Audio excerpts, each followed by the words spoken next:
to YouTube channel Phone Mania. So in today's video we are going to discuss how to enhance your battery life on your Galaxy S9 Plus.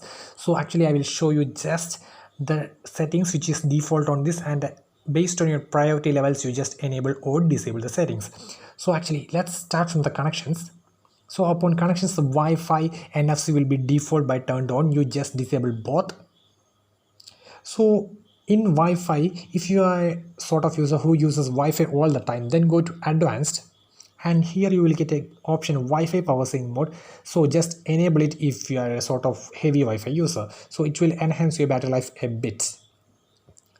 So I just disabled that Wi-Fi too. Then go to the more connection settings. So here over here, nearby device scanning, so it will be automatically turned on.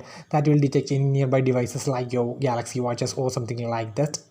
So just disable it. So if you are not having any Bluetooth devices like the Galaxy watch buds or any Bluetooth devices and all, so it will be enabled for quick pairing and all, so just disable it. So that's all in the Wi-Fi connections and the connections. Then let's go to the next thing, that's the display. So here is what you get more. So just enable the dark mode. Actually you know that this is an AMO LED, Super AMO LED Quad HD Plus display. So enabling the dark mode on the Super AMO LED Crisp display is getting more battery backup, so enable that. Then by default the screen mode will be adaptive display. So in adaptive display, AMOLED cinema and AMOLED photo, you will get vibrant rich pop-up colors in the display. So but if you go to basic, you will get some natural colors, some not some vibrant, but it's still good but not as vibrant as adaptive display and AMOLED cinema and AMOLED photo. So enabling this basic enhance your battery life a bit. Then the next thing is screen resolution. Actually, we know that the Galaxy S10 Plus one was one of the best flagship from the Samsung, and it's Quad HD Plus display. But by default, it's on Full HD Plus. So some will be using on Quad HD Plus. And actually, if you are not of a content user, that means if you are not watching movies all the time, that means not playing games all the time, and if you're just a social apps user, then actually I do consider going to HD Plus if you are not a content user. And enabling this, you will get a heavy battery backup upon the normal things. But actually we do have a Galaxy S10 Plus, then why you are using on HD Plus? That doesn't make sense. But if your priority is battery backup, then the display quality, then you should consider switching to HD Plus. So actually it's upon you on considering whether you want to switch or not.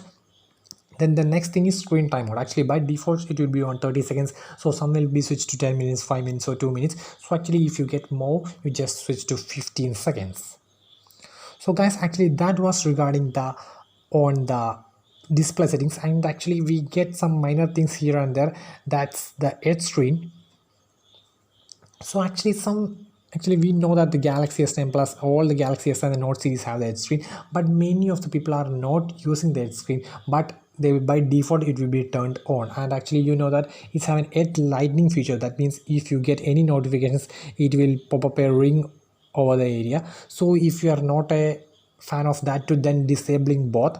So if you disable the edge panel, this edge panel from the sides will be gone. So if you are not using the edge panel, then disable it. So if you don't like the edge lighting, that means the lightning effect which is going on if you get any notifications, so if you don't like this or it's not up to you, then just disable that too.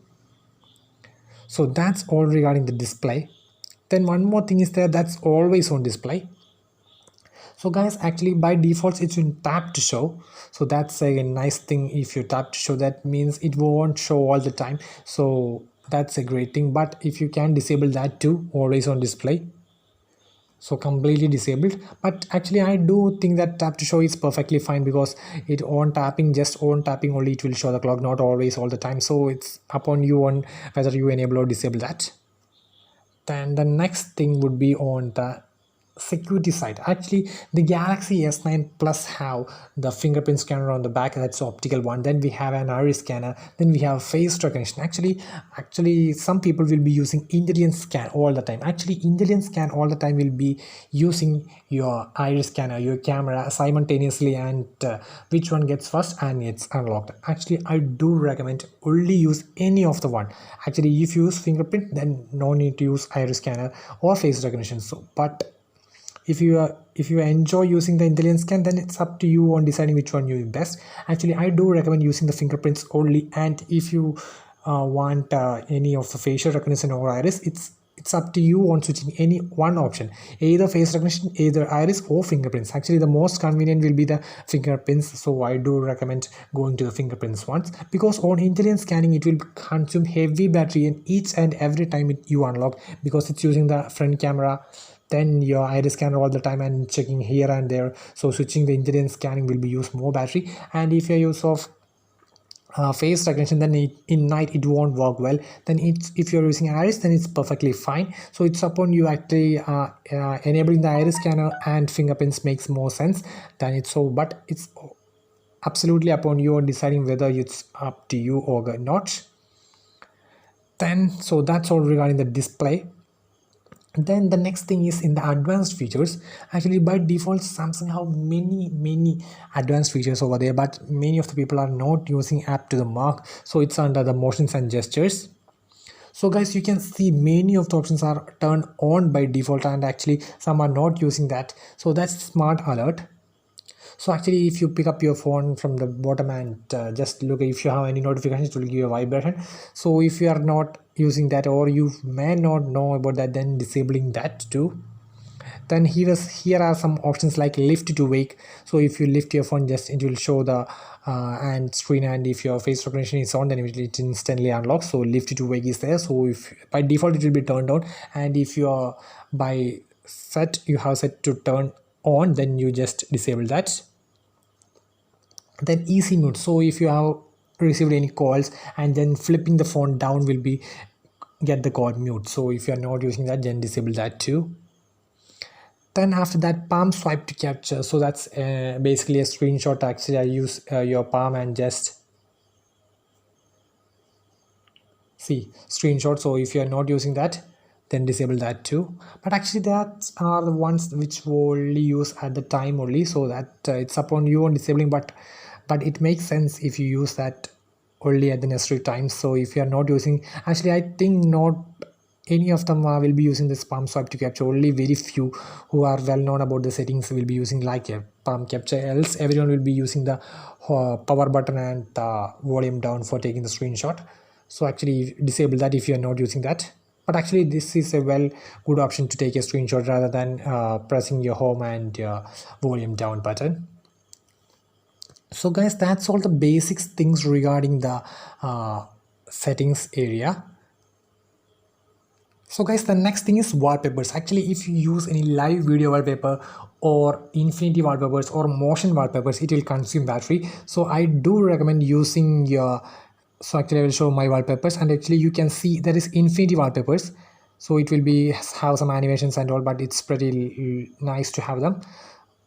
So just have any preloaded default app wallpaper like this one, and it's set on both home screen and lock screen, and then set on home screen and lock screen. So you can see infinity effects will be turned off, so apply. So that's it. So some simple wallpapers, so it will consume less battery. And actually having more widgets like this will also consume more battery.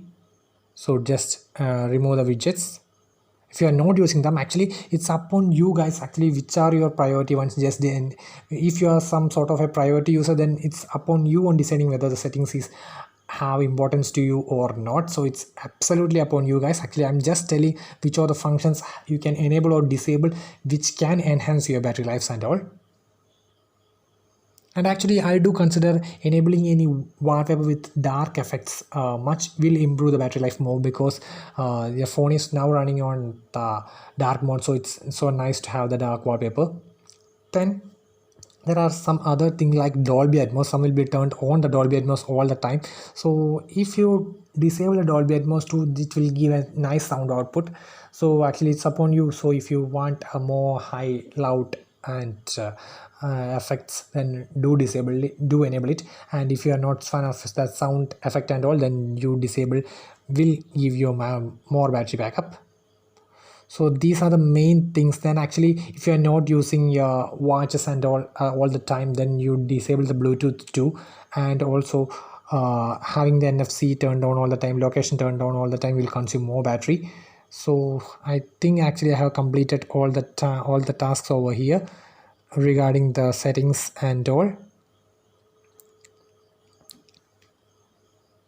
So guys, that's all regarding the basic tips for enhancing your battery life a bit. So thank you guys.